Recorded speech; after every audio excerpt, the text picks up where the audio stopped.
না, স্যার আপনি বলেন। আমিও ওয়েট করতেছি আপনাদের থেকে কিছু শোনার জন্য।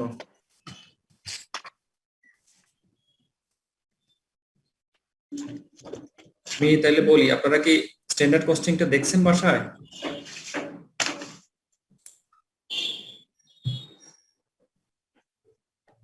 স্যার, আপনারা স্ট্যান্ডার্ড কস্টিং কি বাসায় দেখছেন কিনা? সালাম আলাইকুম স্যার। জি জি, ওয়ালাইকুম আসসালাম। স্যার আপনার স্লাইডটা একটু দেখছিলাম আর আমি আমার স্লাইডটা দেখেই শেষ। স্যার এক্সারসাইজটা বেশি দেখতে পারি নাই স্যার, একটু ঝামেলা ছিল স্যার, এই জন্য আগাতে পারিনি। স্লাইডে স্যার, জি স্যার। স্লাইডে স্যার একটু 66 আর 67 নাম্বার স্লাইডটা কি কাইন্ডলি আরেকবার একটু বুঝাবেন স্যার? বুঝাবো। Thank you.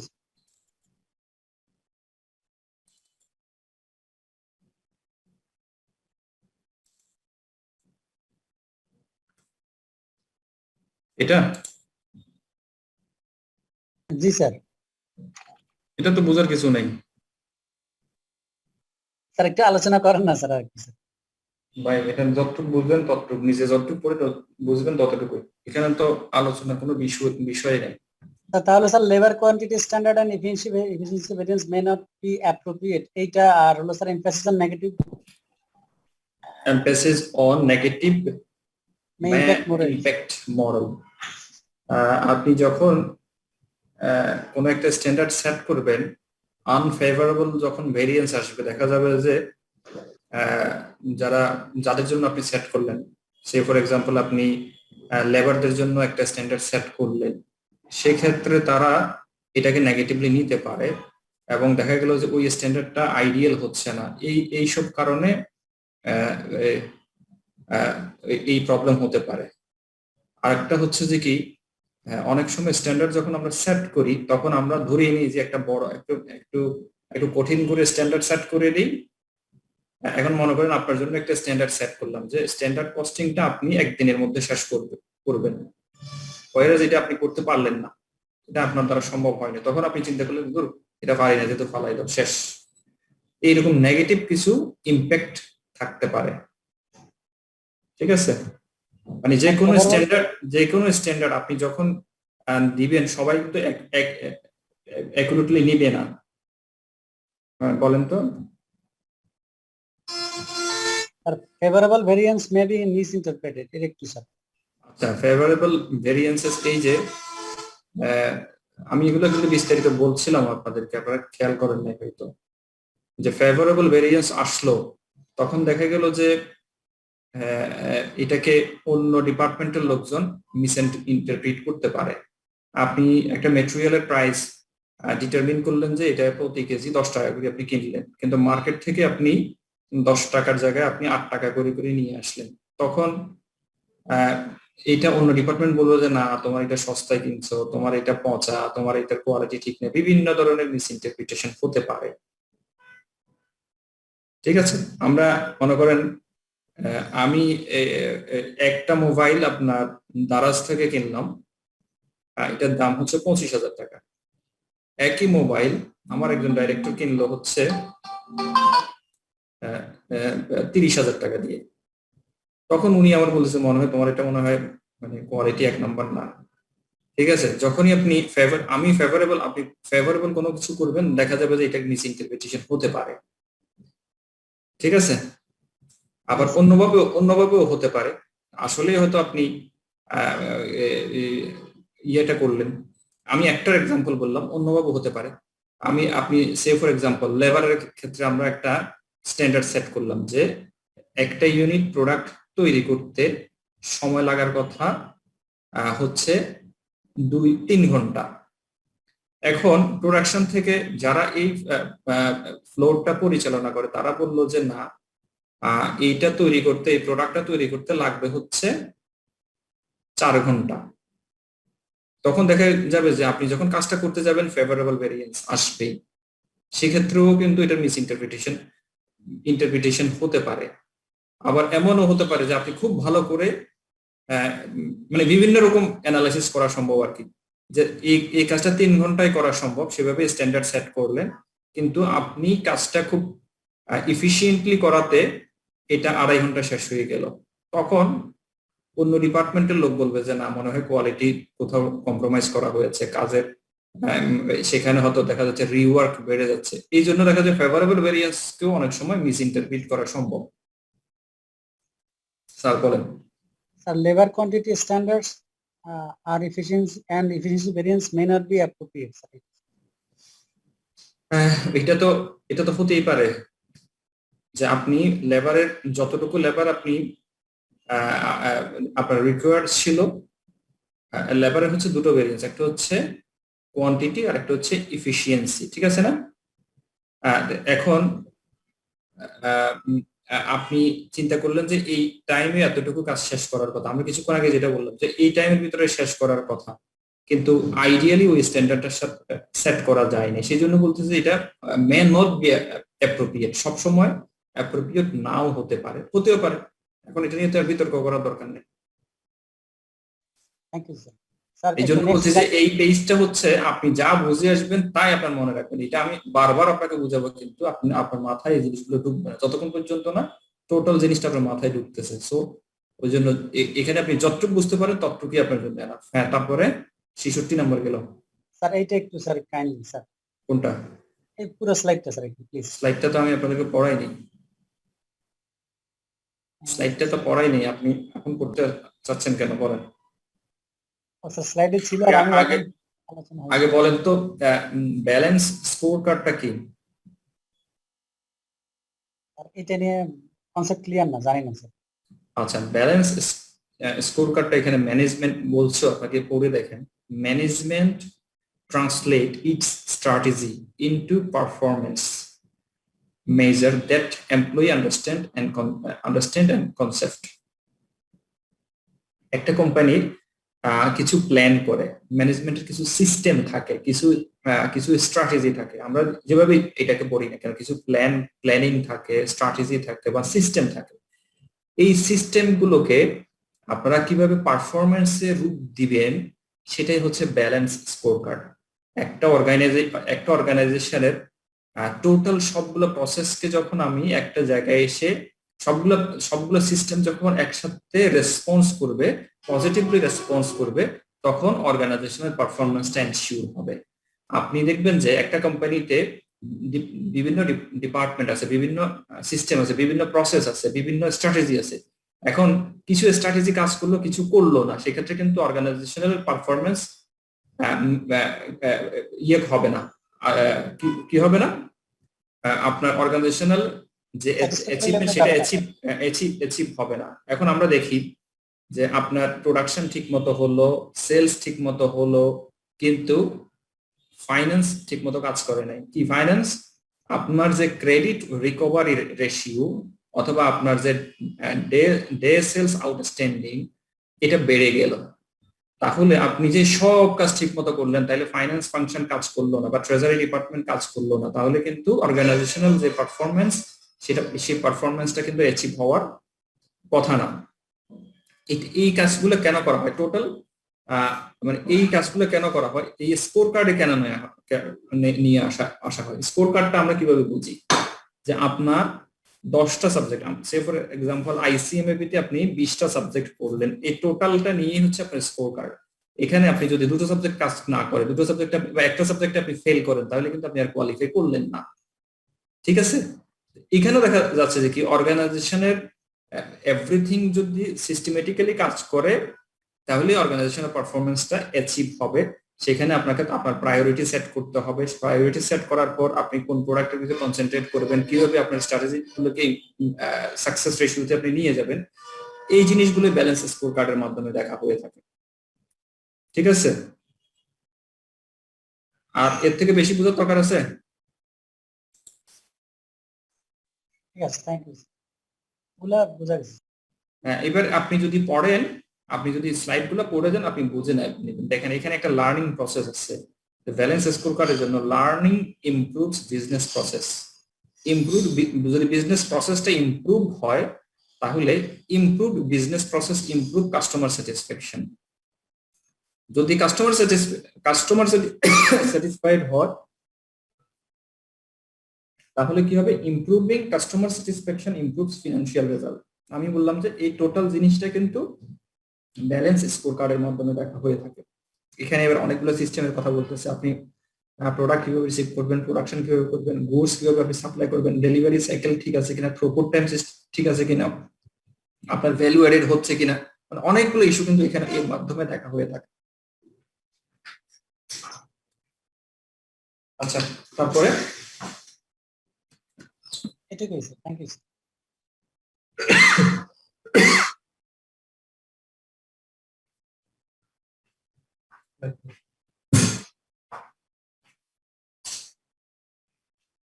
আচ্ছা, স্ট্যান্ডার্ড কস্টিং নিয়ে আর কারো কোনো প্রশ্ন আছে কিনা?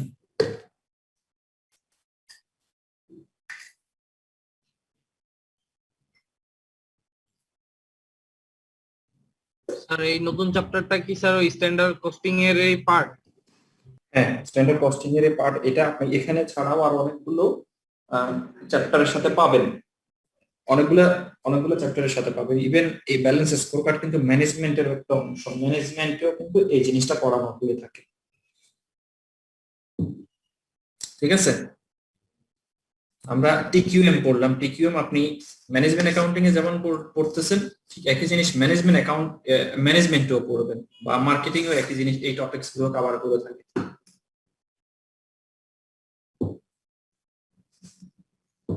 তাহলে আমরা কি আজকের টপিকসে চলে যেতে পারি তো ইনশাআল্লাহ? জি স্যার।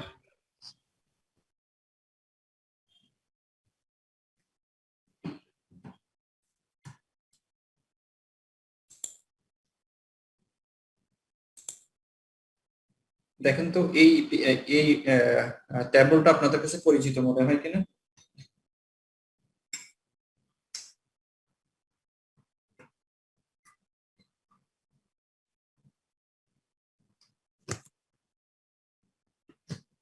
দেখা যাচ্ছে তো না?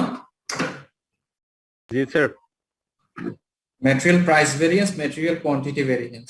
ম্যাটেরিয়াল প্রাইস ভেরিয়েন্স এর নিচে আছে হচ্ছে ম্যাটেরিয়াল লেবার রেট ভেরিয়েন্স, তারপরে হচ্ছে variable overhead spending variance. Material quantity variance এর নিচে আছে হচ্ছে লেবার এফিসিয়েন্সি ভেরিয়েন্স, তারপরে হচ্ছে ভেরিয়েবল ওভারহেড এফিসিয়েন্সি ভেরিয়েন্স। এই পিকচারটা দেখলে আপনারা কিন্তু আপনাদের ইয়েটা মোটামুটি এতটুকু লাইন, এই টেবলটা মনে রাখলে কিন্তু ভেরিয়েন্সের কাজ শেষ। আপনি 70টা স্লাইডের থেকে আসলে যে জিনিসটা আমার শেখা দরকার সেটা এখানে কিন্তু সামারি করে দেওয়া আছে।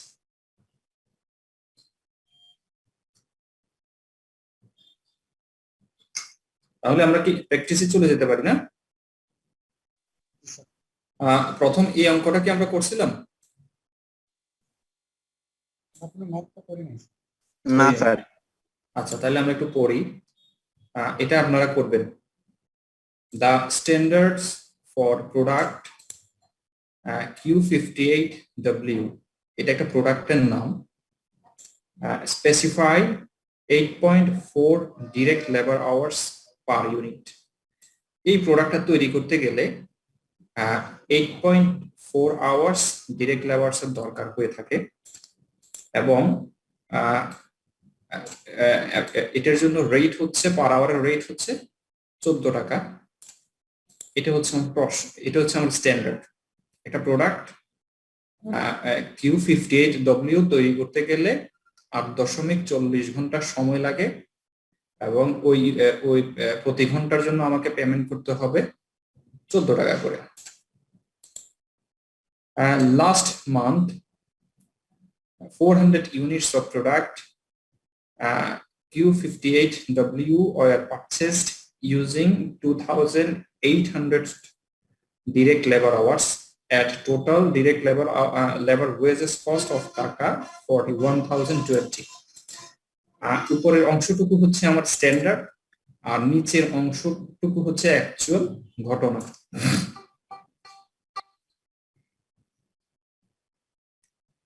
আমি 1 মিনিট একটু ছুটি নিচ্ছি, আপনার প্রশ্নটা দেখে উত্তর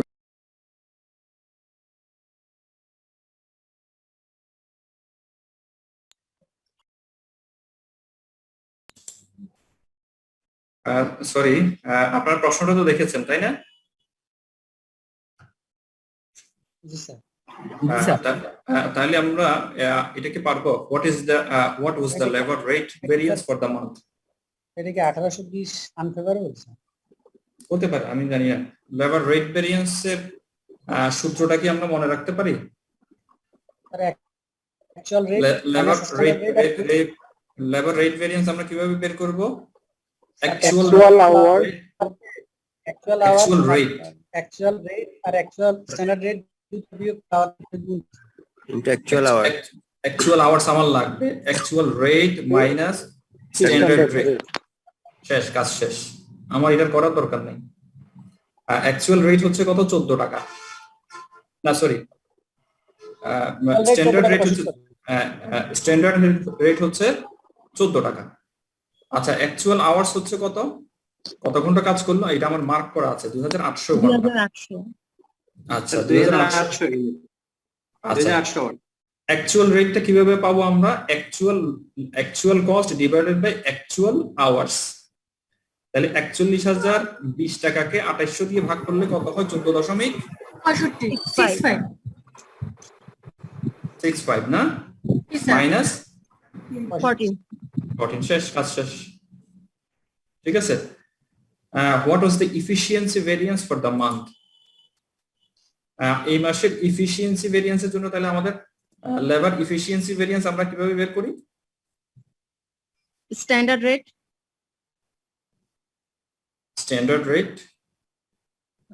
ব্র্যাকেট হচ্ছে actual hour minus standard hour. Actual hours minus standard, actual hours minus standard hours.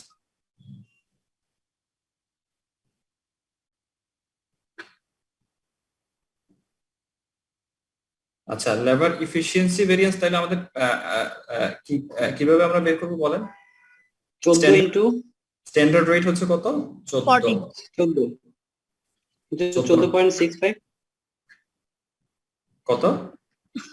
না স্যার 14 হবে স্যার আপনি ভুল বলতেছিলেন। জি 14.65 2.4 sir, labour hour. Actual hours কত? 2800 ঘন্টা। স্যার উল্টা উল্টা বলতেছেন কেন? 2800 ঘন্টা আপনি অ্যাকচুয়াল আওয়ার্স লাগলো। আর স্ট্যান্ডার্ড আপনার জন্য অ্যালাউড কত? 400 ইউনিটের জন্য 8.4 দিয়ে গুণ করলে যা হয় কত হয়? 3360। শেষ।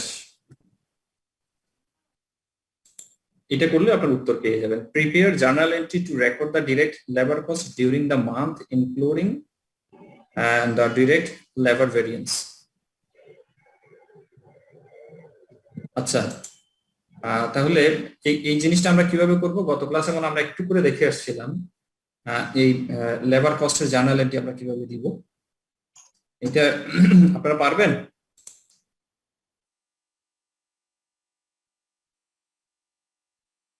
এই জিনিসটা আমরা গত ক্লাসে দেখে আসছিলাম, journal entries for material variance.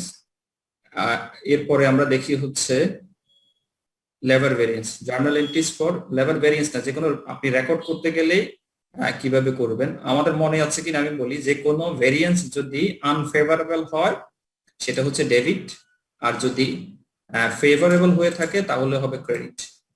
Favourable হলে ক্রেডিট। তাহলে আপনি যদি লেবারের ক্ষেত্রে একই রকম, লেবার ভেরিয়েন্স যদি আনফেভারেবল হয় আপনাকে রেকর্ডটা করতে হবে, আর যদি ফেভারেবল হয় আপনি তার মানে আপনি বেশি রেকর্ড করে ফেলেন, আপনাকে ক্রেডিট করে নিতে হচ্ছে। এই একই জিনিস আমরা একটু ইয়েতে দেখে নিই আমাদের আমরা কিভাবে রেকর্ড করব। এখানে দেখেন এই জিনিসটা ঠিক আছে তো না? 1820 স্যার ডাইরেকশন আসতেছে।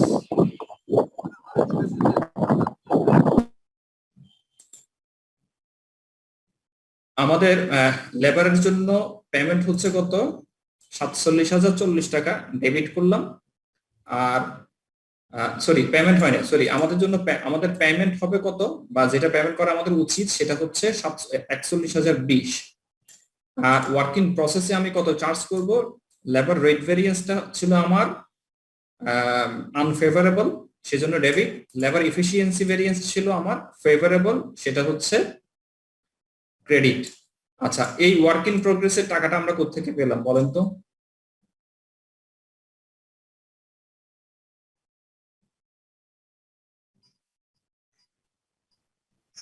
টোটাল তো টাকা হচ্ছে আমার 41,020 টাকা। 41,020 টাকা হচ্ছে অ্যাকচুয়াল ঘটনা। 41,020 টাকা হচ্ছে অ্যাকচুয়াল ঘটনা, সেটা আমরা ওয়েজেস পেয়েবল সব সময় অ্যাকচুয়াল ঘটনাটা হবে। ওয়েজেস পেয়েবল হচ্ছে সব সময় অ্যাকচুয়াল ঘটনা। সেটা থেকে আমরা যদি ফেভারেবলটা বাদ দিই স্যার, ক্রেডিট যা আছে সেখান থেকে আচ্ছা, আপনাদের যদি বুদ্ধি থাকে, বাদের পর যে থাকে যেটা থাকে সেটা ওয়ার্কিং প্রসেস। আচ্ছা আপনি ব্যালেন্সিং করে নিতে যাচ্ছেন, এটাই তো? একজন কথা বলেন। হয়ে যাবে, আমরা যদি ওয়েজেস পেয়েবলের সঙ্গে ক্রেডিট গুলো যোগ করি এবং ওই ডেবিট বিয়োগ করি তাহলে 47,000। মানে আপনি বলছেন যে 7,840 যোগ 41,020 টাকা, জি স্যার, ফেভারেবল যোগ আনফেভারেবল বিয়োগ করলে মিলে যাবে। হয়ে যাবে। আচ্ছা, এটা হচ্ছে এক ধরনের সিস্টেমে আপনি করলেন, কিন্তু আমি বলছি যে আমার জানার জন্য বেসিক্যালি যদি এই ভেরিয়েন্স অ্যানালাইসিস আমি না করতাম তাহলে আমি এভাবে রেকর্ড করতাম। ওয়ার্ক ইন প্রোগ্রেস ডেবিট করব কিসের জন্য? আমার যত টাকা লেবার পেমেন্ট হওয়া উচিত 3,360 আমাদের কি ছিল, ঘন্টা ছিল। কোত্থেকে পেলাম আমরা? কিছুক্ষণ আগে আমরা ক্যালকুলেশন করে আসছিলাম যে 8.4 আওয়ার্স ইন্টু 400 ইউনিটস, তাহলে 3,360 স্ট্যান্ডার্ড আওয়ার্স আমাদের কাজ করার কথা। এত ঘন্টা আমার কাজ করার কথা। এই প্রতি ঘন্টার জন্য আমি 14 টাকা করে আমার পেমেন্ট করা উচিত ছিল। এইভাবে আমি রেকর্ডটা মেনটেন করলাম। এটাকে আমি এইখান থেকে আসলে এই পেমেন্টটা পাই। ঠিক আছে, এই জিনিসটা বোঝার জন্য আমরা এই জিনিসটা রাখলাম, আদারওয়াইজ এটার আর দরকার নাই। প্রসেসে আমি সবসময় রেকর্ড করব হচ্ছে কোনটা? স্ট্যান্ডার্ডটা। প্রসেসে আমি রেকর্ড করব স্ট্যান্ডার্ডটা, সেটা ম্যাটেরিয়াল হোক লেবার হোক, যে ক্ষেত্রে হোক না কেন আমি ওয়ার্ক ইন প্রোগ্রেসে রেকর্ড করব হচ্ছে স্ট্যান্ডার্ডটা। এরপর ভেরিয়েন্স দিব, অ্যাকচুয়াল ঘটনাটা যখন ওয়েজেস পেয়েবল দিয়ে আমি ক্রেডিট করব অটোমেটিক্যালি মিলে যাবে। এটা আপনি বাদ না দিয়েও আপনি এভাবে মিলিয়ে ফেলতে পারেন। স্যার যে ওয়ার্ক ইন প্রোগ্রেস কেন হলো একটু প্লিজ বুঝাই দিবেন? আচ্ছা, এটা বুঝাইতে গেলে গত ক্লাসে আমি একটু স্কিপ করে গেছিলাম আপনাদেরকে। আমরা যদি র মেটেরিয়াল কিনি তাহলে কি করি? র মেটেরিয়াল ডেবিট, একটু বুঝি, র material debit, accounts payable credit. ঠিক আছে, এটার সাথে আপনি একমত? জি স্যার। এরপরের জার্নালটা আমরা কি দেই? যখন এই মেটেরিয়ালটাকে আমরা প্রসেসে ট্রান্সফার করি বা এটা দিয়ে যখন আমরা উৎপাদন প্রক্রিয়া শুরু করি তখন আমরা এটাকে প্রসেসে ট্রান্সফার করি, তখন আমরা লিখি হচ্ছে work in process debit, material credit. যে মেটেরিয়ালটা আমার রেকর্ডে ছিল বা ইনভেন্টরিতে ছিল সেটা যখন কিনলাম ডেবিট হলো, যখন আমি প্রসেসে দিয়ে দিলাম তখন সেটা ক্রেডিট হলো। ঠিক আছে, যখন আমি কিনলাম ডেবিট করলাম, যখন আমি প্রসেসে দিয়ে দিলাম ক্রেডিট করলাম। এক্ষেত্রে এতটুকু পর্যন্ত বুঝলাম তো আমি? জি স্যার। আচ্ছা, এবার লেবারের ক্ষেত্রে আসেন। লেবারের ক্ষেত্রে যখনই আমি লেবার রেকর্ড করব আমরা আগে কি করতাম? Labour expenses debit, wages payable বা wages expenses debit, wages payable credit. ঠিক আছে, আমরা এখানে এই এক্সপেন্সেসটাকে যখন প্রসেসে দিয়ে দিই, প্রসেসে যখন এটাকে আমি ট্রান্সফর্ম করি তখন প্রসেসটা ডেবিট হয় ম্যাটেরিয়ালের মতো। একই রকম ভাবে যখনই প্রসেসে ম্যাটেরিয়াল দিব প্রসেসটা ডেবিট, যখন প্রসেসে আমি ওয়েজেস দিব তখন প্রসেসটা কি হবে? ডেবিট। তাহলে প্রসেস ডেবিট করব আর ওয়েজেসটা কি করব? ওয়েজেস পেয়েবল ক্রেডিট করব। তাহলে একটা জার্নাল এন্ট্রিতে কাজ শেষ। কেন প্রসেস ডেবিট করলাম কি বুঝে গেছে এবার? মানে যদি আমরা এটা জব কস্টিং এ বা প্রসেস কস্টিং এ আরো বিস্তারিত করব। যদি কোনো একটা আমরা আবার দেখি জব কস্টিং এর প্রসেস ফরম্যাটটা দেখি তাহলে এই প্রশ্নগুলো আর আসবে না। জব কস্টিংটাই দেখি আমরা।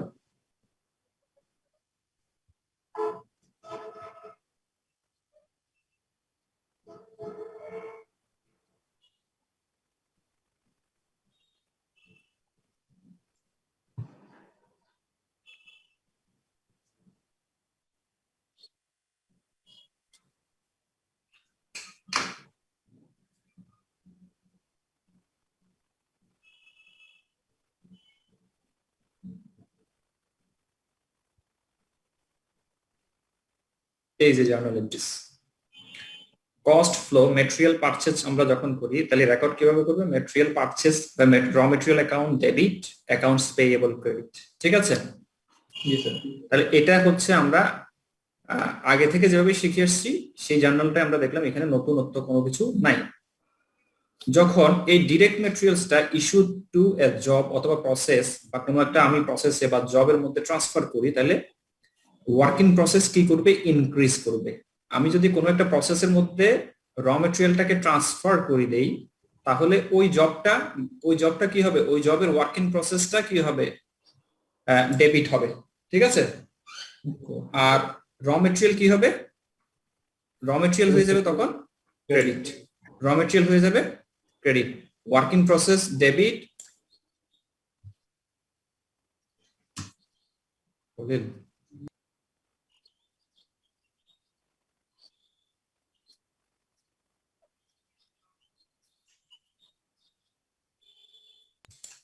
আচ্ছা তাহলে এই জার্নালটুকু বুঝলাম তো তাই না জি স্যার।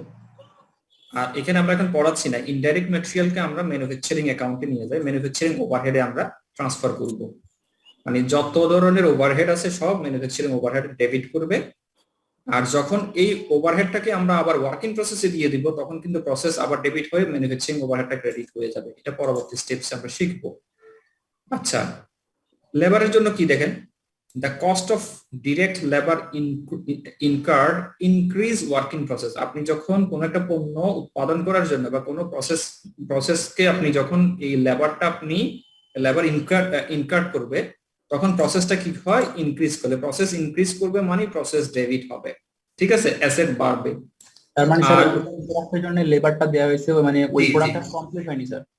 হ্যাঁ কমপ্লিট হয়নি আপনি মাত্র সেখানে প্রসেসের মধ্যে এটা কি করতেছে ইম্পোজ করতেছেন দেন যখন কমপ্লিট হবে প্রসেসটা তখন ক্লোজ হয়ে যাবে প্রসেস তখন ক্রেডিট হয়ে যাবে তখন আপনার উৎপাদন শেষ আমরা এর পরের প্রসেসটা দেখালে আপনি বুঝবেন তাহলে এখানে কি করলাম প্রসেস ডেবিট আমি যদি স্যালারি দিয়ে থাকি স্যালারি পেয়েবল ওয়েজেস দিয়ে থাকলে ওয়েজেস পেয়েবল ক্রেডিট ম্যানুফ্যাকচারিং ওভারহেডের ক্ষেত্রে আমরা এভাবে রেকর্ড করব যখন আমরা যখন ম্যানুফ্যাকচারিং ওভারহেডটা অ্যাপ্লাই করবো প্রসেস তখন আবার ডেবিট করবে প্রসেসে আমরা 3 ভাবে কস্টটা দিতে পারি বা প্রসেস ইনক্রিজ করতে পারে শুনে রাখেন তাহলে একটা হচ্ছে ম্যাটেরিয়াল আরেকটা হচ্ছে লেবার আরেকটা হচ্ছে ওভারহেড এই তিনটার মাধ্যমেই কিন্তু প্রসেস কি হয় ইনক্রিজ করে মানে আমি যে পণ্যটা উৎপাদন করতেছি সে আস্তে আস্তে আমার থেকে কস্ট নিচ্ছে কিসের কস্ট নিচ্ছে ম্যাটেরিয়ালের কস্ট নিচ্ছে লেবারের কস্ট নিচ্ছে প্রসেস ম্যানুফ্যাকচারিং ওভারহেডের জন্য সে কস্টটাকে কি করতেছে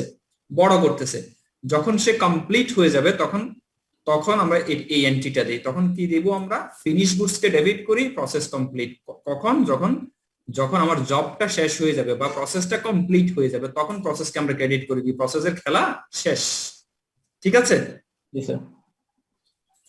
তাহলে এই জিনিসটা বোঝার জন্য আমরা এখানে গেলাম তাহলে জার্নাল আমরা যখন লেবারের জন্য জার্নাল দেই তখন কি করব আমরা working process debit wages payable credit এবার যদি ভেরিয়েন্স থেকে থাকে তখন ভেরিয়েন্সকে আমরা আনফেভারেবল ভেরিয়েন্স হলে ডেবিট ফেভারেবল ভেরিয়েন্স হলে ক্রেডিট করি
আচ্ছা তাহলে কি আমরা জার্নাল গুলো বুঝতে পারলাম যদি একটু বুঝতে পারেন বুঝবো যে না আপনারা বুঝলেন ঠিক আছে ম্যাটেরিয়ালের এন্ট্রিটা লেবারের এন্ট্রিটা যদি আপনারা জানেন এরপর ভেরিয়েন্স আমরা ডেবিট করব হচ্ছে আনফেভারেবল হলে আর ফেভারেবল হলে আমরা ক্রেডিট করব এখন প্রশ্ন করতে পারেন যে আমরা কেন ডেবিট করব কেন ক্রেডিট করব?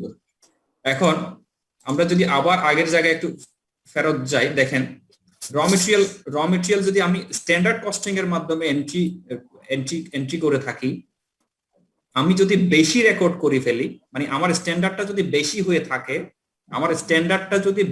থাকে, তাহলে র মেটেরিয়ালের মধ্যে কস্টটা একটু বেশি চলে যাবে।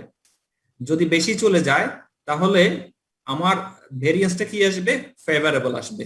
ফেভারেবল ভেরিয়েন্স আসলে কি হবে? আমাকে কমাই ফেলতে হবে। আর যদি আমি কম রেকর্ড করে থাকি, আনফেভারেবল আসবে, তখন আমাকে কি করতে হয়? আবার নতুন করে রেকর্ড করতে হয়, খরচটা আবার বাড়াই নিতে হয়, সেই জন্য আমরা ডেবিট করি। স্যার এই ব্যাপারটা আবার একটু বলবেন স্যার? এটা বুঝাইতে গেলে আমি আবার আচ্ছা ঠিক আছে, আমি আবার বুঝাচ্ছি। লেবারের এটা দিয়ে যদি আমরা একটু অ্যানালাইসিস করি, দেখেন আপনার আমরা একটু মনোযোগ সহকারে একটু শুনেন যে আমরা স্ট্যান্ডার্ড কস্টিং ফলো করি। আমরা কি ফলো করি? Standard costing. 400 ইউনিট তৈরি করতে সময় লাগার কথা কত? প্রতি ইউনিটের জন্য হচ্ছে 8.4 আওয়ার্স। 8.4 আওয়ার্স লাগার কথা, ঠিক আছে? তাহলে 400 গুণ 8.4 তাহলে কত হয়? 3360। তাহলে আমি যদি স্ট্যান্ডার্ড কস্টিংটা করি, 3360 ঘন্টা আমি রেকর্ড করলাম এবং প্রতি ঘন্টার জন্য হচ্ছে 14 টাকা করে পেমেন্ট। তাহলে 3360 ইনটু 14, তাহলে আমি কত টাকা রেকর্ড করলাম? 47,040 টাকা, তাই না? তাহলে আমি যদি স্ট্যান্ডার্ড কস্টিং ফলো করি, তাহলে আমি লেবারের জন্য রেকর্ড করব কত? ওয়ার্ক ইন প্রসেস ডেবিট 47,040 টাকা, ক্রেডিট করব হচ্ছে ওয়েজেস পেয়েবল 47,040 টাকা, ঠিক আছে? মানে স্যার যখন স্ট্যান্ডার্ড সেটিং করা হয় তখন কি এরকম জার্নাল দেওয়া হয় আবার? জি, আমি যখন স্ট্যান্ডার্ড কস্টিং ফলো করি এই জার্নালটা দিই। ওয়ার্ক ইন প্রসেসে কিন্তু আমি স্ট্যান্ডার্ড অনুসারে জার্নালটা দিয়ে দিই, ঠিক আছে? কিন্তু অ্যাকচুয়ালি কি এরকম ঘটনা ঘটছে? আপনি তো অ্যাকচুয়ালি যখন পেমেন্ট করতেছেন, আপনি অত টাকা পেমেন্ট করেন, আপনি অ্যাকচুয়াল পেমেন্ট করতেছেন হচ্ছে এই টাকাটা। অ্যাকচুয়াল লেবারের জন্য আপনি খরচ করছেন এত টাকা, 41,040 টাকা। তাহলে আপনি যে ওয়েজেস পেয়েবল বেশি করলেন, এটা কি তাহলে তো এই ঘটনাটা তো ঘটে নাই। তখন আপনি কি করবেন? ওয়েজেস পেয়েবল হচ্ছে যা অ্যাকচুয়াল তাই করবেন, আর ভেরিয়েন্স গুলো যখন আপনি ফেভারেবলটা যখন আপনি ক্রেডিট করবেন, আনফেভারেবল ডেবিট করবেন, আসল ঘটনাটাই আপনার এখানে চলে আসবে। তখন ওয়ার্ক ইন প্রসেসে হচ্ছে যেটা আপনি স্ট্যান্ডার্ড হিসেবে রেকর্ড করলেন সেটাই এখানে ওই রেকর্ডটা করলেন, তখন আপনার জার্নালটা মিলে যাবে।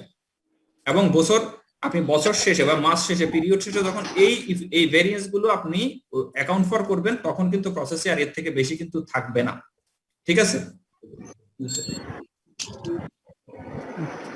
আমি কি আর আবার বুঝাবো? স্যার এই যে এখানে স্যার স্যার, ওয়েজেস এখানে- পেয়েবল ক্যাশ 50,000, এটা স্যার আবার 50,000 কিভাবে আসলো?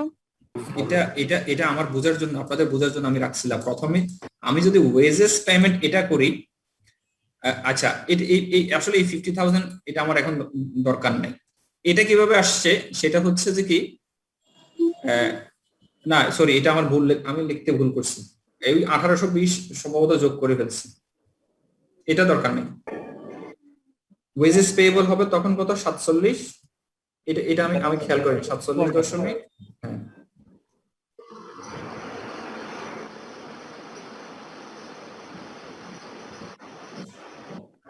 এখন ঠিক আছে?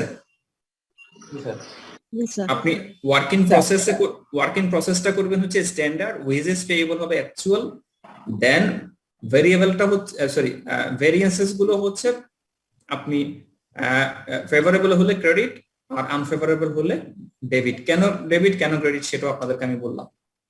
একটা কোশ্চেন ছিল স্যার।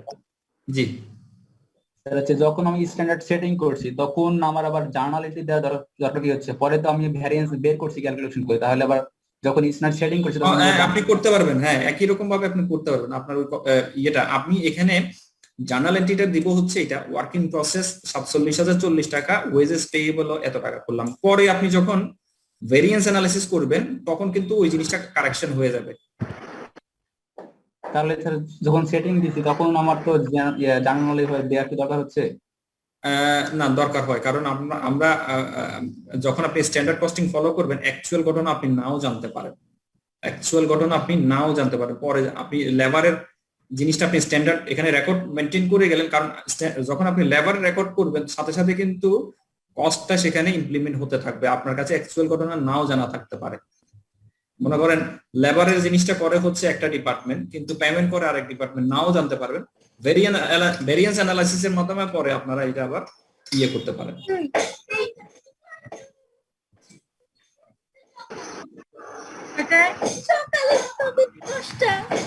আমরা কি পরবর্তী অঙ্কে যেতে পারি?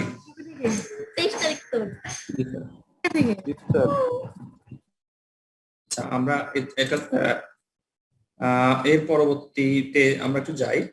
এই জিনিসটা আপনাদের কাছে আমি শেয়ার করে আসছিলাম গত ক্লাসে, যে এক প্রোডাক্ট এক্স তৈরি করতে ওয়াই এত পরিমাণ দরকার হয়, এবং 10 টাকা করে হলে আপনার ম্যাটেরিয়াল প্রাইস ভেরিয়েন্স কত, ইউজেস ভেরিয়েন্স কত, টোটাল ভেরিয়েন্স কত, এই জিনিসটা আমরা শেয়ার করে আসছি। এটাতে আমরা আর কনসেন্ট্রেট করবো না, যদি কেউ না বুঝে থাকেন আমি হয়তো কথা বলতে পারি, আদারওয়াইজ আমাদের মনে দরকার নেই। গত ক্লাসে এটা আমি শেয়ার করছি আপনাদের সাথে। স্যাররা কি এটা কি আর দরকার আছে? গত ক্লাসে যেটা শেয়ার করলাম, ম্যাটেরিয়াল প্রাইস ভেরিয়েন্স কত, কোয়ান্টিটি ভেরিয়েন্স কত, তারপরে হচ্ছে লেবারেরটা, এই জিনিসগুলো আমরা করে আসছি।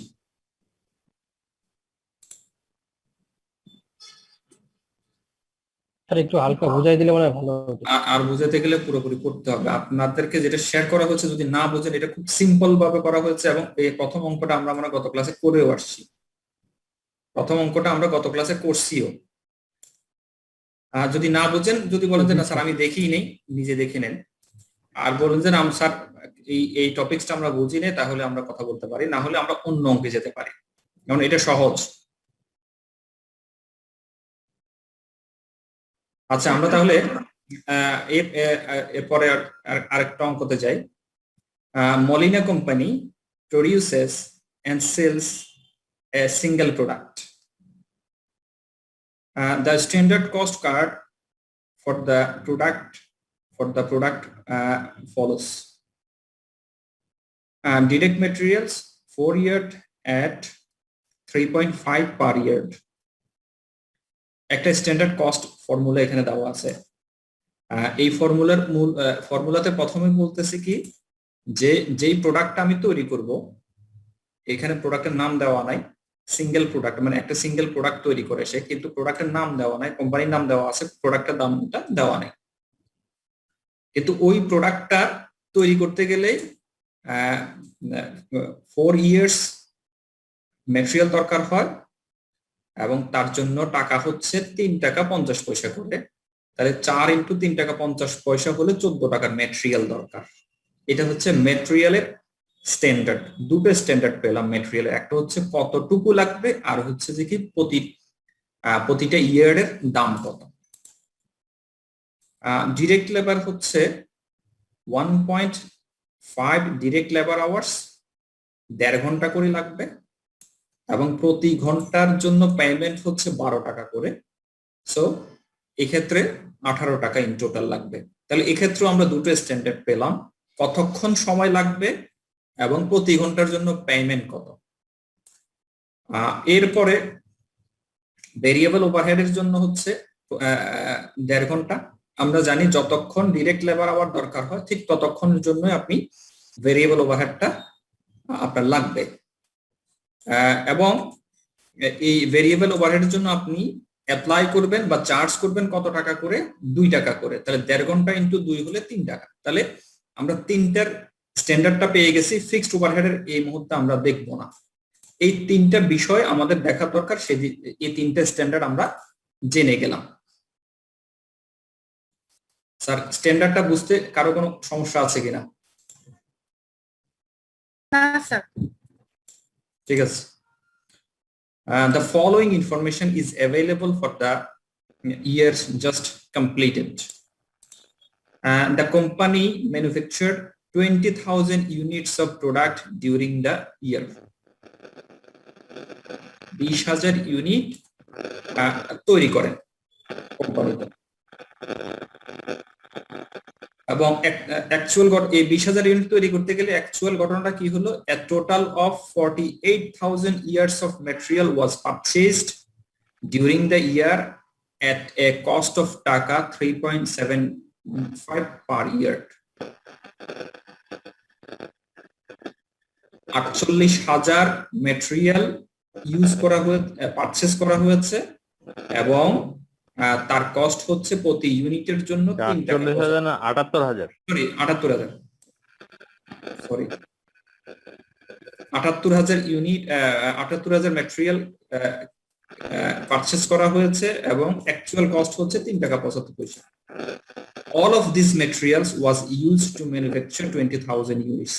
তাহলে আমরা বুঝে নিলাম হচ্ছে এই 20,000 ইউনিট তৈরি করার জন্য, ম্যানুফ্যাকচার করার জন্য 78,000 ইউনিটের পুরোটাই ইউজ করা হয়েছে। আচ্ছা, there was no beginning or ending inventories for the year.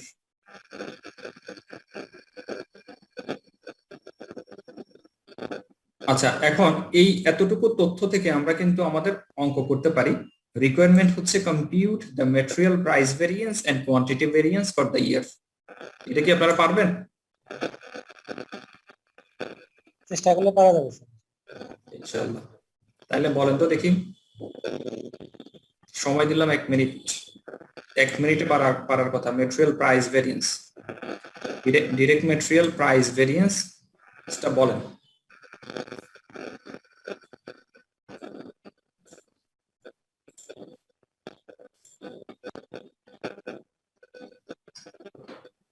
এটা আমার মনে হয় আমরা সবাই পারা উচিত। আর এটা তো 78,000 ইয়ার্স কে 78,000 গজ কে জাস্ট আমরা 0.25 যেটা ডিফারেন্স, এটা দ্বারা গুণ করলে হয়ে যাবে। বলেন না, উত্তরটা বলেন। স্যার অ্যাকচুয়াল ইউনিট গুণন হচ্ছে 19,500 ইউনিট স্যার। আনফেভারেবল আনফেভারেবল 19,500 19,500 কি unit? Years sir, years. Yard price variance কি ইয়ার্ডে বের হয় না টাকায়? টাকা সরি স্যার, সিম্পল জিনিস। আমার প্রাইসের আগের স্ট্যান্ডার্ড সেট করা ছিল 3 টাকা 50 পয়সা করে। এটা দেখলেই তো আপনার মনে চলে আসার কথা। আর আমি কিনলাম হচ্ছে 3 টাকা 75 পয়সা করে। তাহলে আমি প্রতিটা ইউনিটে, প্রতিটা ইয়ার্ডে, ইউনিটে না প্রতিটা ইয়ার্ডে আমি 25 পয়সা করে অতিরিক্ত খরচ করলাম। প্রতিটা ইউনিট কেনার সময়, প্রতিটা ইয়ার্ড কেনার সময় আমি 25 পয়সা করে অতিরিক্ত খরচ করলাম। তাহলে 25 পয়সা ইন্টু 78,000, এটাই তো নাকি? জি স্যার। এটাকে এবার আপনি অঙ্কতে নিয়ে আসেন। দেখেন আমরা এই অঙ্কটা করলাম।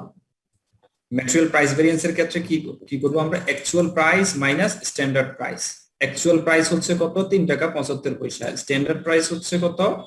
3 টাকা 50 পয়সা। আমার যা স্ট্যান্ডার্ড সেট করা হয়েছিল তার থেকে আমি বেশি খরচে কিনলাম, সো এটা আনফেভারেবল। 19,500 টাকা হচ্ছে আনফেভারেবল।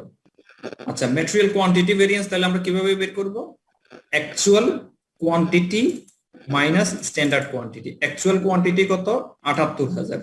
স্ট্যান্ডার্ড কোয়ান্টিটি হচ্ছে 80,000। কিভাবে পেলাম? 20,000 ইউনিট আমি তৈরি করে আসছি এবং প্রতিটার জন্য 4 ইয়ার্ড করে লাগার কথা, 4 ইয়ার্ড করে লাগার কথা প্রথমে বলে দেওয়া হয়েছে। তাহলে 4 ইয়ার্ড ইন্টু 20,000, তাহলে 80,000 ইয়ার্স আমার স্ট্যান্ডার্ড।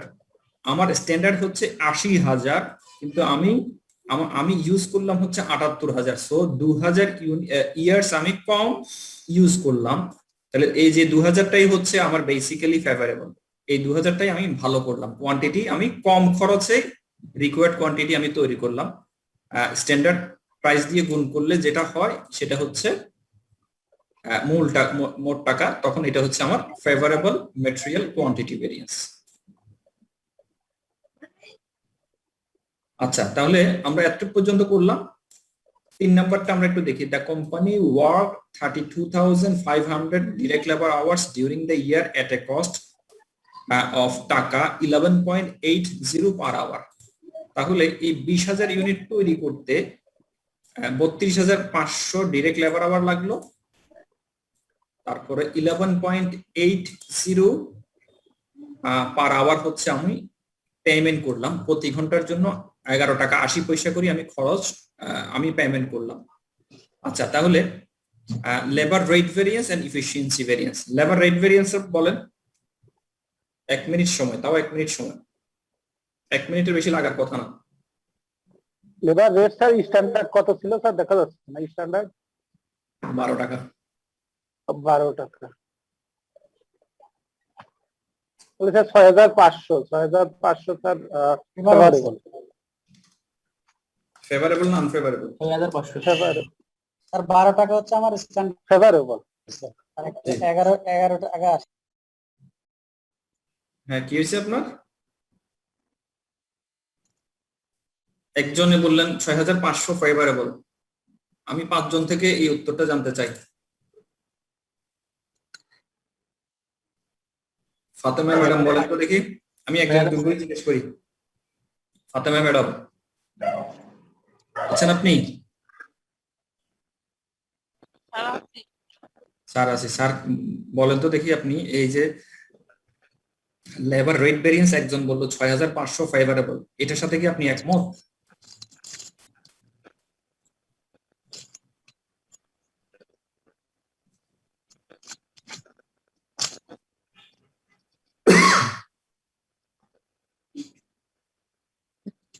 আপনি একমত হতে পারতেছেন না?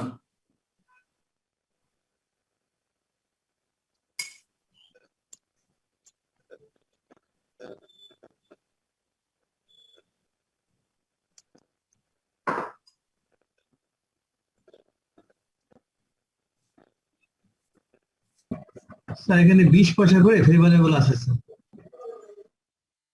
তার মানে আমরা আমাদের যতজন স্টুডেন্ট আছে সবাই মনে হয় মনোযোগী নাই।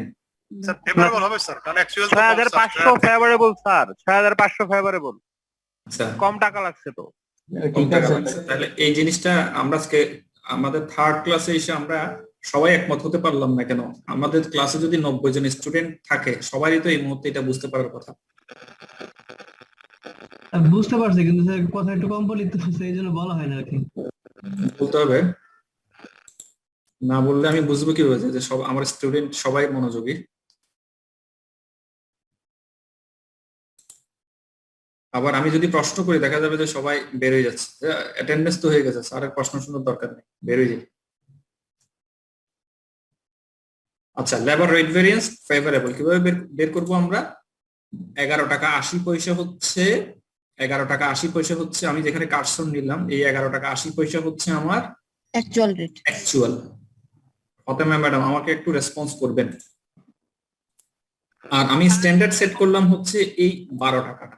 আমি আগে স্ট্যান্ডার্ড সেট করলাম হচ্ছে 12 টাকা করে আমি লেবারকে দিব, কিন্তু যখন দিতে গেলাম আমি বার্গেইন করে 20 পয়সা কমিয়ে নিলাম। সো রেটের ক্ষেত্রে আমি ভালো করলাম। ভালো বললাম, দ্যাটস রাইট।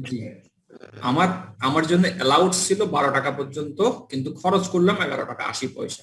কতবার বললাম যে বাবা ডিম কেনার জন্য 10 টাকা করে দিল, মার্কেট থেকে গিয়ে আমি 9 টাকা করে নিয়ে আসলাম, তাহলে 1 টাকা আমি পকেটে ঢুকাইতে পারবো। জি স্যার। তাহলে এই অঙ্ক করার সময় মানে অনেক কিছু স্যার বুঝাই ফেলতেছে, আমার এত মনোযোগ দেওয়ার দরকার নেই। আচ্ছা, লেবার রেট ভেরিয়েন্স আমরা পারলাম, এরপর হচ্ছে ইফিসিয়েন্সি ভেরিয়েন্স। ওকে, এটা বলেন তো দেখি পারেন কিনা। কিছুক্ষণ আগেও আমরা একটা অঙ্ক করলাম efficiency variance. Sir 20,000 sir. Unfavourable. Unfavourable. 30,000। আচ্ছা, আমাদের এখানে ইফিসিয়েন্সি বের করার জন্য একটা তথ্য প্রথম দরকার হচ্ছে অ্যাকচুয়াল আওয়ার্স। অ্যাকচুয়াল আওয়ার্স কত? 32,500 আমার কাছে দেওয়া আছে, ঠিক আছে? 32,500 আমরা প্রশ্নে পেয়ে গেছি। আচ্ছা, আরেকটা হচ্ছে standard hours allowed. Standard hours allowed আমি কত, বা স্ট্যান্ডার্ড আওয়ার আমার কত দরকার? 1.5 ঘন্টা করে আমার দরকার ছিল। আমি অ্যালাউ করলাম হচ্ছে 1.5 ঘন্টা করে আমার লাগার কথা। তাহলে 20,000 ইউনিট 20,000 ইউনিট ইনটু 1.5 আওয়ার্স, তাহলে 30,000। 30,000 এর জন্য আমি অ্যালাউ করলাম 30,000 আমি অ্যালাউ করলাম, কিন্তু খরচ হলো 32,500। 32,500 2,500 আনফেভারেবল। অতিরিক্ত খরচ করলাম, তাহলে অতিরিক্ত খরচ করলে আমার কি আসবে? আনফেভারেবল আসবে। আনফেভারেবল আসবে 30,000।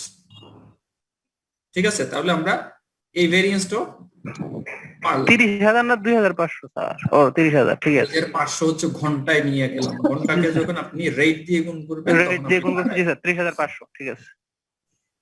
তাহলে দুটো রিকোয়ারমেন্ট আমাদের জানা হয়ে গেছে। 3 নাম্বার হচ্ছে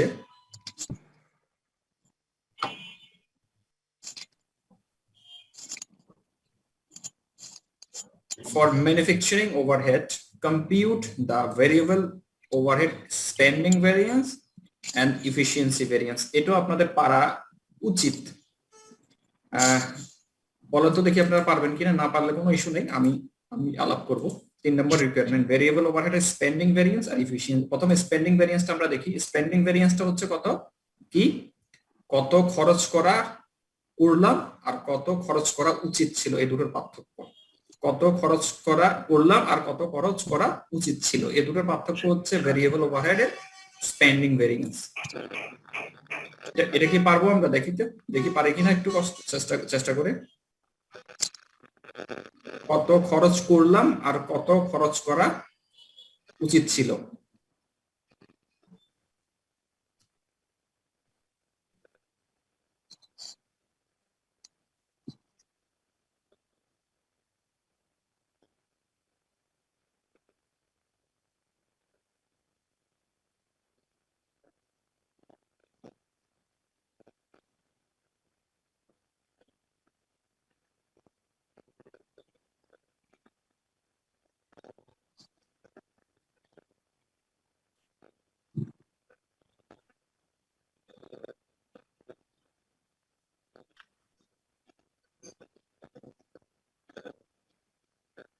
পাঁচ হাজার আনফেভারেবল হবে স্যার লেবার এফিসিয়েন্সিতে। স্যার 8,250 টাকা আনফেভারেবল আছে স্যার।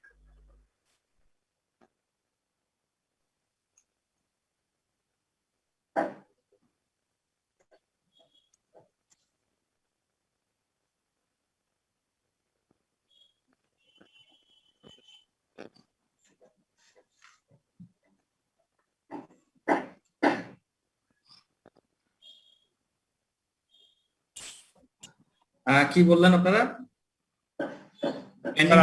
8,250 টাকা আনফেভারেবল হয়। আচ্ছা, 68,200 টাকা আমরা খরচ করলাম, ঠিক আছে। 68,200 টাকা হচ্ছে ভেরিয়েবল ওভারহেড আমরা খরচ করলাম। আর অ্যালাউড কত, কিভাবে বের করব? তাও দেওয়া আছে ভেরিয়েবল ওভারহেডের জন্য, সেটাও দেওয়া আছে। ভেরিয়েবল ওভারহেড হচ্ছে 1.5 ঘন্টা করে লাগবে। হ্যাঁ, 1.5 ঘন্টা 2 টাকা করে স্যার, অথবা 2 টাকা করে। 20,000 ইন্টু 2 তাহলে কত হয়? 68,250 40,000। 68,250 টাকা গুণন 1.5 টাকা পার আওয়ার। স্যার এইটা কি ওই যে ডাইরেক্ট লেবার আওয়ার দিয়ে গুণ যাবে? এখানে আপনাদের ভুল হয়েছে। আমাদের উত্তরটা হবে যে actual rate minus standard rate. Actual rate হচ্ছে কত আমার? 12। হ্যাঁ না, কি 2 টাকা 10 পয়সা। আপনি খরচ করলেন হচ্ছে 68,250 টাকা খরচ করলেন। আওয়ার লাগলো হচ্ছে 32,500। ঠিক আছে, তাহলে 32,500 দিয়ে যদি আমি 68,250 কে ভাগ করি তাহলে 2 টাকা 10 পয়সা হচ্ছে আমার অ্যাকচুয়াল রেট। আর স্ট্যান্ডার্ড রেট হচ্ছে কত?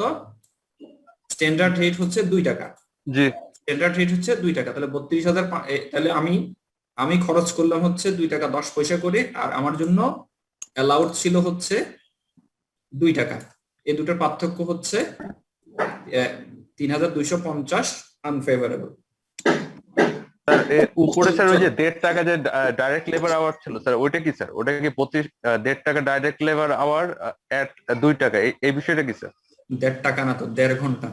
ও সরি স্যার, 1.5 ঘন্টা ডাইরেক্ট লেবার, 1.5 ঘন্টা ইন্টু 2 টাকা করে, এটা ছিল স্ট্যান্ডার্ড। 1.5 ঘন্টা হচ্ছে ঘন্টার স্ট্যান্ডার্ড, আর 2 টাকা হচ্ছে ভেরিয়েবল ওভারহেড রেট। তাহলে অ্যাকচুয়ালি আমরা খরচ করলাম হচ্ছে 68,250। ঠিক আছে, এটা কিন্তু 68,250 কিন্তু আপনার এখানে কিন্তু চলে আসছে। অ্যাকচুয়ালটা কিন্তু চলে আসছে। আর স্ট্যান্ডার্ড হচ্ছে কত ওই ঘন্টা অনুসারে স্ট্যান্ডার্ড কত 32,250 ঘন্টা ইনটু 2 টাকা করে। এটা আমরা এভাবেও করতে পারি। তাহলে অ্যাকচুয়াল ঘটনাটা হচ্ছে এটা, আর স্ট্যান্ডার্ডটা হচ্ছে কি actual hours into standard rate গুণ করলে 65,000। স্যার স্ট্যান্ডার্ড প্রথমে 2 টাকা হবে না 3 টাকা হবে স্যার? স্ট্যান্ডার্ডটা 1.5 টাকা করে 1.5 ঘন্টা 2 টাকা করে হলে 3 টাকা হবে না স্যার? পার ওইটা ইউনিটের স্ট্যান্ডার্ড, আবার দেখাচ্ছি। 2 টাকা হচ্ছে আওয়ার্স এর স্ট্যান্ডার্ড, প্রতি ঘন্টার জন্য 2 টাকা, আর 1.5 ঘন্টা লাগবে 2 ইনটু 1.5 তখন হয় 3 টাকা। প্রতি ইউনিটের জন্য হলে তখন 3 টাকা। ঠিক আছে, তার উপরেই লেখা আছে স্ট্যান্ডার্ড পার ইউনিট উপরেই লেখা আছে। জি জি জি। আচ্ছা, এরপরে আসেন হচ্ছে আমার ইফিসিয়েন্সি ভেরিয়েন্স বের করতে হবে। ইফিসিয়েন্সি ভেরিয়েন্স কোনটার সাথে বের করব? এটার সাথে স্ট্যান্ডার্ড আওয়ার অ্যালাউড এবং স্ট্যান্ডার্ড রেট দুটোটাই স্ট্যান্ডার্ড হবে। আমার লাগার কথা হচ্ছে কত, এবং স্ট্যান্ডার্ড রেট দিয়ে যখন গুণ করব এভাবে পাবো, অথবা এটাকে আমরা অল্টারনেটিভ ভাবে এভাবে করতে পারি। এফিসিয়েন্সি ভেরিয়েন্স কিভাবে বের করব?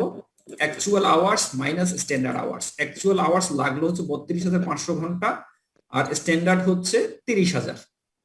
তাহলে অ্যাকচুয়াল লাগলো 32,500, লাগা উচিত ছিল 30,000, 2,500 ঘন্টা আমি অতিরিক্ত লাগলো আমার, তাহলে 2,500 ইন্টু 2 টাকা, তাহলে এখানে হচ্ছে 5,000 টাকা হচ্ছে আনফেভারেবল। দুই জায়গায় আনফেভারেবল বের হলো। আচ্ছা, এবার বলেন আপনাদের কারো কোনো যদি আবার কোনো বুঝতে অসুবিধা হয় আমরা আবারও আলাপ করতে পারবো।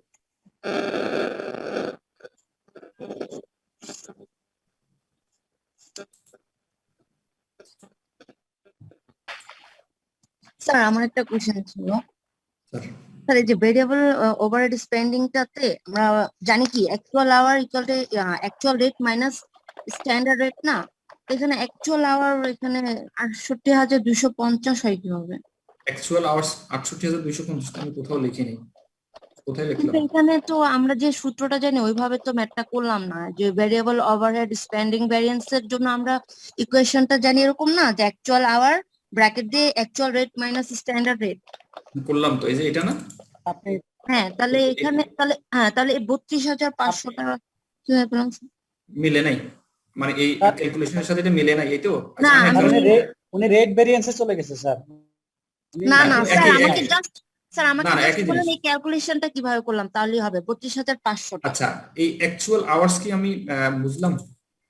হ্যাঁ হ্যাঁ, এটা জাস্ট প্রশ্নে কিভাবে দেওয়া আছে। ক্যালকুলেশন করলাম সেটা বলেন। হ্যাঁ, অ্যাকচুয়াল আওয়ার্স তো প্রশ্নে দেওয়া আছে। এটা কি এটা তো আমার প্রশ্নে দেওয়া আছে অ্যাকচুয়াল দেওয়া আওয়ার্স, আছে ঠিক আছে? স্যার। জি, অ্যাকচুয়াল আওয়ার্স কি প্রশ্নে দেওয়া নাই? আচ্ছা, 1.5 ইনটু 20,000 ইউনিট স্যার, ঠিক এই আছে। যে আমি তো মার্ক করলাম যে অ্যাকচুয়াল আওয়ার্স ওয়ার্ক করছে হচ্ছে 32,500 ডিরেক্ট লেবার। ও, এটাই আবার ওভারহেড এর সেম লেবারের সেম যতটুকু লেবার আওয়ার দরকার হয় ততটুকুই ওভারহেড আপনি অ্যাপ্লাই করেন। জি জি এটা আমি স্যার, কিন্তু এখন- রিপিটেডলি বলে আসছি যে যতটুকু স্যার, লেবার আওয়ার আপনার কাজ করে ঠিক ততটুকু অ্যাপ্লাই আপনি করে থাকেন, ঠিক আছে? জি এটা জি আপনি অ্যাকচুয়াল আওয়ার্স আপনি জানেন, আপনার প্রশ্ন জি। দেওয়া আছে। ও, আমি আরো ম্যানুফ্যাকচারিং ওভারহেডের জন্য আলাদা খুঁজতেছিলাম। না না না, স্যার, আলাদা সাধারণত আলাদা দেওয়া থাকে না। যদি দেওয়া থাকে আপনি আলাদাভাবে চিন্তা করবেন। ইউজুয়ালি এই ঘটনাটা ঘটে না।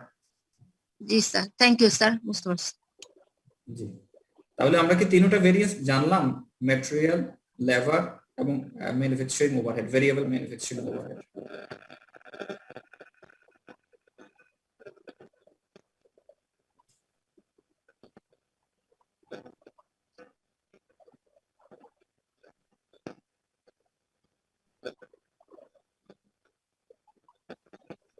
আচ্ছা, আমরা কি এরপরে রিকোয়ারমেন্ট হচ্ছে আমাদের compute the budget variance and volume variance for fixed manufacturing overhead. এটা আমরা কিন্তু করি নাই, এটা আমাদের সিলেবাসেও নাই, কিন্তু পরীক্ষায় আপনাদের আসছে। আমার মনে হয় এটা আমরা স্কিপ করে যেতে পারি। আর যদি আপনারা বলেন যে স্যার একটু বুঝান ফিক্সড ম্যানুফ্যাকচারিং ওভারহেডের ভেরিয়েন্সটা কিভাবে বের করা হয়, তাহলে আমি বুঝাইতে পারি। স্যার একটু ধারণা দিয়ে দেন স্যার। আর যেহেতু পরীক্ষায় আসতে পারে। আচ্ছা, আমরা তাহলে এতটুক তো আমরা বুঝলাম। তার নেটওয়ার্কটা আচ্ছা, ম্যাটেরিয়ালের ক্ষেত্রে ভেরিয়েন্স দুটো আমরা বুঝলাম, লেবারের ক্ষেত্রে দুটো ভেরিয়েন্স আমরা বুঝলাম, স্পেন্ডিং ভেরিয়েন্স ভেরিয়েবল ওভারহেডের দুটো ভেরিয়েন্স সেটাও আমরা বুঝলাম। এরপরে যখন আমরা ফিক্সড ওভারহেডের ভেরিয়েন্স বের করব তখনও সেক্ষেত্রে দুটো ভেরিয়েন্স, একটা হচ্ছে বাজেট ভেরিয়েন্স আর একটা হচ্ছে ভলিউম ভেরিয়েন্স। ঠিক আছে, আমরা একটু দেখিনি কোনটা বাজেট ভেরিয়েন্স কোনটা ভলিউম ভেরিয়েন্স, দেখলে আমরা বুঝতে পারবো। আচ্ছা, বাজেট ভেরিয়েন্সের এই সূত্রটা আমরা একটু দেখি, এটা 2-3 রকম ভাবে করা যায়। বাজেট ভেরিয়েন্স হচ্ছে যে কি আপনি অ্যাকচুয়াল আপনার ফিক্সড ওভারহেড কস্ট কত, আমরা এখন ফিক্সড ওভারহেড নিয়ে কাজ করতেছি, ঠিক আছে, আপনার ফিক্সড ওভারহেড অ্যাকচুয়াল কত, আরেকটা হচ্ছে ফ্লেক্সিবল বাজেট ফিক্সড ওভারহেড কত, এই দুটোর পার্থক্য হচ্ছে আপনার বাজেট ভেরিয়েন্স, এই দুটোর পার্থক্য হচ্ছে বাজেট ভেরিয়েন্স। এরপরে আরেকটা হচ্ছে যে কি ভলিউম ভেরিয়েন্স। ভলিউম ভেরিয়েন্স হচ্ছে কিরকম, যে অ্যাকচুয়াল আওয়ার্স ডিনোমিনেটর কত ছিল আর স্ট্যান্ডার্ড আওয়ার কত দরকার ছিল, এই দুটোর যে পার্থক্য সেটা থেকে আমরা ভলিউম ভেরিয়েন্স পাই। আবার একটু বুঝাই বলি, সে ফর এক্সাম্পল আপনি একটা ফিক্সড ওভারহেড বাজেট করলেন হচ্ছে যে কি 30,000 ঘন্টা আপনি সেখানে কাজ করবেন, কিন্তু দেখা গেল যে 30,000 ঘন্টা কাজ হয় নাই, কাজ হলো হচ্ছে 25,000 ঘন্টা। আপনি বাজেট করলেন হচ্ছে বা আপনি স্ট্যান্ডার্ড সেট করলেন হচ্ছে 30,000 ঘন্টা স্ট্যান্ডার্ড, কিন্তু যখন কাজ করতে গেলেন 25,000 ঘন্টা কাজ হলো। তাহলে এই 25,000 ঘন্টা কেন কাজ হলো? ভলিউমের কারণে, আপনার কাছে ওই ভলিউম প্রোডাকশন আপনার হয়নি, ভলিউমের কারণে আপনার ভেরিয়েন্স বের হলো, এই জন্য এটাকে বলা হয় ভলিউম ভেরিয়েন্স। ঠিক আছে, আমরা মানে এই এতটুকু আমরা বুঝি। এখানেও একই রকম ভাবে আমরা যে স্পেন্ডিং ভেরিয়েন্সটা করতাম অ্যাকচুয়াল কস্ট আর বাজেটেড ফিক্সড ওভারহেড কস্ট কত, এই দুটোর পার্থক্য হচ্ছে বাজেট ভেরিয়েন্স। আমি বাজেট কত করলাম আর অ্যাকচুয়াল ঘটনাটা কি হলো, আমি কত টাকার বাজেট করলাম আর কত টাকা খরচ করলাম, এই দুটোর পার্থক্য হচ্ছে বাজেট ভেরিয়েন্স। আর বাজেট আমি কত করলাম আর তার সাথে অ্যাকচুয়ালি অ্যাপ্লাই করলাম কত, এই দুটোর পার্থক্য হচ্ছে ভলিউম ভেরিয়েন্স। কেন এই পার্থক্যটা হয়? আমি বাজেট করলাম হচ্ছে 30,000 ঘন্টা, কিন্তু সেই ক্ষেত্রে আমি অ্যাপ্লাই করে ফেলছি হয়তো বেশি অথবা কম। কিসের জন্য অ্যাপ্লাইটা করি? বেসিক্যালি অ্যাপ্লাই করা হয় হচ্ছে ভলিউমের সাথে রিলেটেড। প্রোডাকশন বেশি হলে অ্যাপ্লাই বেশি হবে, প্রোডাকশন যদি কম হয়ে থাকে অ্যাপ্লাই কম হবে। যদি আমি প্রোডাকশন বেশি করে ফেলি তাহলে ভলিউম ভেরিয়েন্সটা পজিটিভ হবে, আর আমি যদি অ্যাপ্লাইটা কম করি মানে প্রোডাকশন যদি কম হয় তাহলে ভলিউম ভেরিয়েন্সটা আসবে নেগেটিভ। আরো বিশ্লেষণ করতে বললে আরো করতে পারবো যদি আপনারা চান।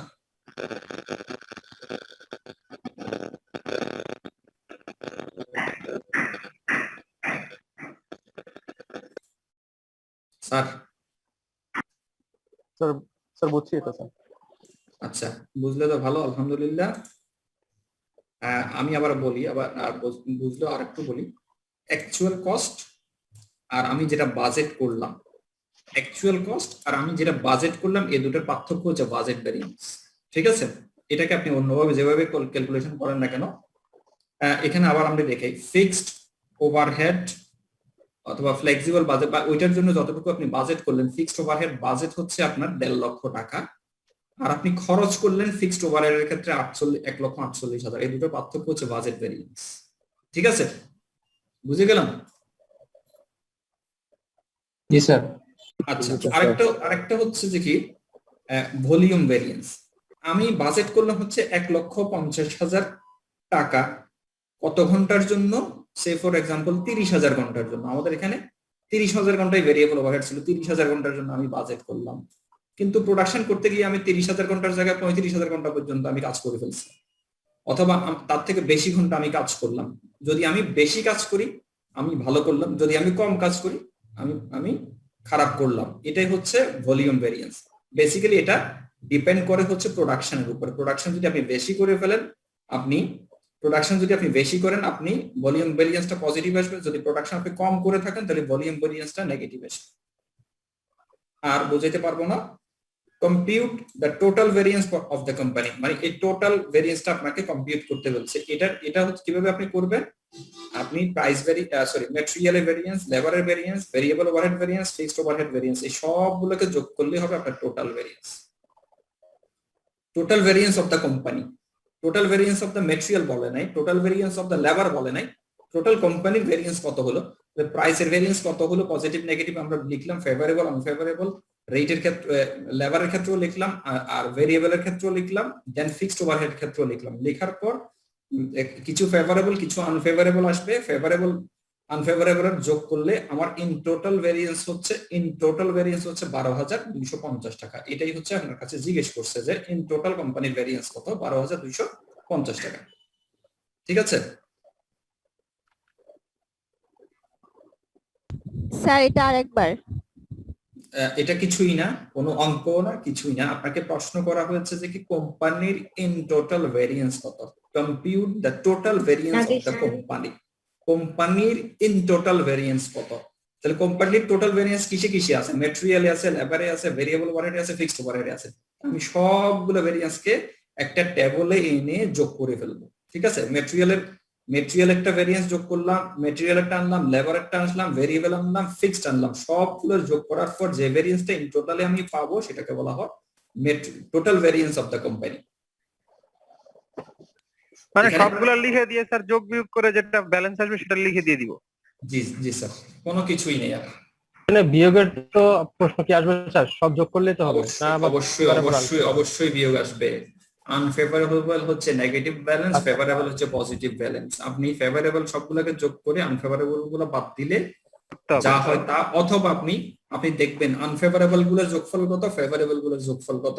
আপনি এখানে আসলে তার পার্থক্যটা আপনি এখানে দেখলেন যে 12,250 হচ্ছে আনফেভারেবল। কেন? এখানে ফেভারেবল বেশি আছে স্যার, আনফেভারেবল বেশি। জি স্যার, এখন ক্লিয়ার। এখন ক্লিয়ার। আনফেভারেবল গুলোকে ব্র্যাকেট দিয়ে লিখলে হবে না? হবে, তাহলে আইডেন্টিফাই করতে হবে, কোনো মানা নাই স্যার। ব্র্যাকেটে দেবো আর আনফেভারেবল দিব স্যার, দুইটাই দিব স্যার। দেন, কোনো অসুবিধা নেই। আচ্ছা, তাহলে আমরা এতটুকু পর্যন্ত যদি বুঝে যায় তাহলে মোটামুটি আমরা বলতে পারি যে আমরা ভেরিয়েন্স পারি। লাস্টের যে অঙ্কটা করলাম এখানে অলমোস্ট আমাদের প্রত্যেকটা ভেরিয়েন্স কভার করলো। প্রত্যেকটা ভেরিয়েন্স যদি কভার করে আমরা বুঝতে পারি যে আমরা কনফিডেন্টলি যে কোনো একটা অঙ্ক করতে পারবো। আর এই ব্যাপারে আর কারো কোনো প্রশ্ন আছে কিনা? স্যার আমাদেরকে এখন যে প্র্যাকটিস শিটটা থেকে করাচ্ছেন এটা কি স্যার আমাদেরকে শেয়ার করবেন না স্যার? আজকে দিয়ে দিব, আজকে প্র্যাকটিস করাচ্ছি তো আজকে দিয়ে দিব। এখানে আরো 2-3টা অঙ্ক আছে, কারণ ভেরিয়েবল স্ট্যান্ডার্ড কস্টিং এর 10টা অঙ্ক করলে ভালো ভালো দেখে 10-12টা অঙ্ক করলে আপনাদের মধ্যে কনফিডেন্স গ্রো করবে। আমি এগুলো আজকে দিয়ে দিব, তারপরে আপনারা মোটামুটি পারবেন আশা করি। Okay sir. Okay sir, thank. আচ্ছা, আর কারো কোনো ইন দ্য মিনটাইম আর কারো কোনো প্রশ্ন আছে কিনা? স্যার নাই। আচ্ছা, তাহলে এই যে শীটটা আমরা এখন দেখতেছি খুব সিম্পল জিনিস। আমাদের টোটাল শীটের সামারি হচ্ছে এইটা মুখস্থ করে ফেলতে। এই সূত্রগুলো মুখস্থ রাখতে হবে স্যার। জি, খুব খুব সহজ জিনিস। আপনি যদি এই একটা সূত্র মনে রাখতে পারেন, বাকিগুলো কিন্তু একই sequence. Actual quantity minus standard quantity, actual hours minus standard hour, actual hours minus standard hours, একই প্যারালালে, মানে ওটার সিকোয়েন্স অনুযায়ী আসছে সব। অনুসারে মনে রাখবেন, একটা মনে রাখবেন তো সব চলে আসবে। কান ধরবে, টানবেন, পুরো বডিটা চলে আসবে। ঠিক আছে sir? Sir thank you very much sir. Thank you. আচ্ছা, তাহলে আমাদের আর কারো কোনো প্রশ্ন নাই, আমি এটা আপনাদেরকে শেয়ার করে দিব কিছুক্ষণের মধ্যেই। ঠিক আছে, এটা একটু চ্যাট বক্সে দিয়ে দেন। চ্যাট বক্সে দিয়ে দিতাম। চ্যাট বক্সে তো থাকে না, চ্যাট বক্সে হোয়াটসঅ্যাপে দিলেই তো। স্যার আপনি হোয়াটসঅ্যাপে দিয়ে দেন, আমরা কেউ ফেসবুক গ্রুপে শেয়ার করে দিব, যারা হোয়াটসঅ্যাপে নাই ফেসবুক থেকে নিয়ে নিবে। এটা ভালো। আপনি ভাই ফেসবুকে তো সব সময় চ্যাট বক্সে দিলে আমরা ডাউনলোড স্যার চ্যাট বক্সে ডাউনলোড করতে পারে না তো, যারা মোবাইলে আছে তারা ডাউনলোড করতে পারে না চ্যাট বক্সের। ওটা আমরা তো ল্যাপটপে ল্যাপটপে করতে পারবো। আচ্ছা স্যার দিন, স্যার আচ্ছা, কাইন্ডলি দেন, তারপর যারা পারে স্যার দুইটাই দিয়ে দিবে, স্যার দুইটাই দিয়ে দিবে, দুইটা দিয়ে দিলে স্যার ভালো স্যার। জি স্যার, দিচ্ছি, একটু ধৈর্য ধরেন, দিয়ে দিচ্ছি। 1 মিনিট একটু সময় নিয়ে, কারণ ওই যে চ্যাট বক্সে আমি দিয়ে একটু ওয়েট করতে হবে, না হলে আপনারা পাবেন না।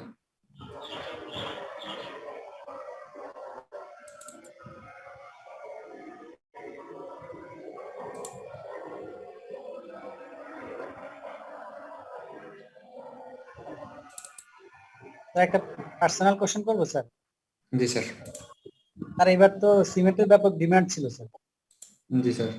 স্যার কেমন, স্যার কি প্রোগ্রেস কিরকম স্যার? ভালো না। স্যার কেমন কন্ট্রোভার্সিয়াল হয়ে গেল না স্যার কথাটা স্যার? ডিমান্ড বেশি হলে যে আপনি ভালো করবেন এমন কোনো নিয়ম আছে? বেশ কয়েকবারই শুনলাম বেশ ভালো স্যার, সবকিছু প্রোগ্রেস বেশ ভালো হয়েছে স্যার। জন্য কে ভালো করছে বলো? স্যার আমি তো বরিশালে আছি স্যার, বরিশালে দিয়ে একটা শুনি যে মোটামুটি প্রিমিয়ার সরি শাহ সিমেন্ট, তারপর লোকালি হচ্ছে অ্যাঙ্কর।